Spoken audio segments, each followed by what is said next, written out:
What wisdom would we impart to the world if it was our last chance? Make me earn it. A growing number of universities today are asking this exact question by inviting their best professors to give hypothetical last lectures, to think deeply about what matters most to them. This lecture series used to be called The Last Lecture. If you had one last lecture to give before you died, what would it be? I thought, damn, I finally nailed the venue, and they renamed it. But for Randy Pausch, a computer science professor at Carnegie Mellon University, the last lecture he delivered this week was more than just an academic exercise. He has pancreatic cancer and expects to live just a few more weeks or months. If I don't seem as depressed or morose as I should be, sorry to disappoint you.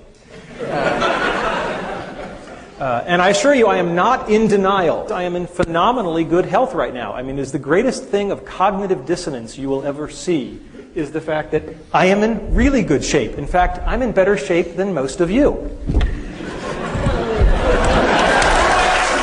On September 18th, here on the Carnegie Mellon campus, his last lecture was titled, How to Achieve Your Childhood Dreams. So anybody who wants to cry or pity me can come down and do a few of those, and then you may pity me. The 46-year-old father of 3 young children told me he has few regrets and has achieved so many of his goals. Walking in zero gravity, designing a theme park ride for Disney, and helping to develop Alice, the university's popular computer software project that allows regular folks to easily create 3D animations. Professor Pausch reminded his audience that it sometimes takes a while to see the good in people. So I find myself on the phone with a guy named John Snoddy, who is one of the most impressive guys I have ever met. One of the things he told me was that wait long enough and people will surprise and impress you. He said, when you're pissed off at somebody and you're angry at them, you just haven't given them enough time. Just give them a little more time and they'll almost always impress you. And that really stuck with me. I think he's absolutely right on that one. Throughout his lecture, Professor Pausch spoke of the benefits of tenacity. Experience, he said, is what you get when you don't get what you want.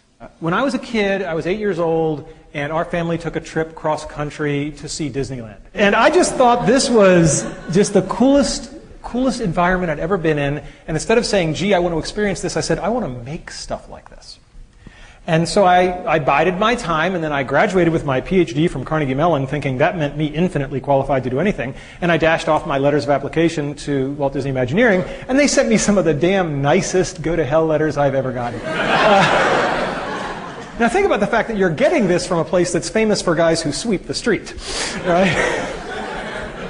So that was a bit of a setback. But remember, the brick walls are there for a reason. Right? The brick walls are not there to keep us out. The brick walls are there to give us a chance to show how badly we want something.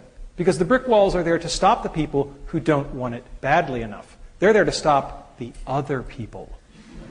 Professor Pausch asked the audience to encourage their kids' creativity. He had written mathematical formulas on the walls of his childhood bedroom. And his parents didn't care if it hurt the home's resale value. They let him be the master of his own domain. And the great thing about this is they let me do it. And they didn't get upset about it, and it's still there. If you go to my parents' house, it's still there. And anybody who is out there who is a parent, if your kids want to paint their bedroom, as a favor to me, let them do it. Okay? It'll be okay. Don't worry about resale value on the house.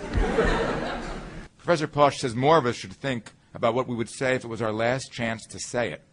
As he sees it, it's a gift you can give not just to other people, but also to yourself. It's not about how to achieve your dreams. It's about how to lead your life. If you lead your life the right way, the karma will take care of itself. The dreams will come to you.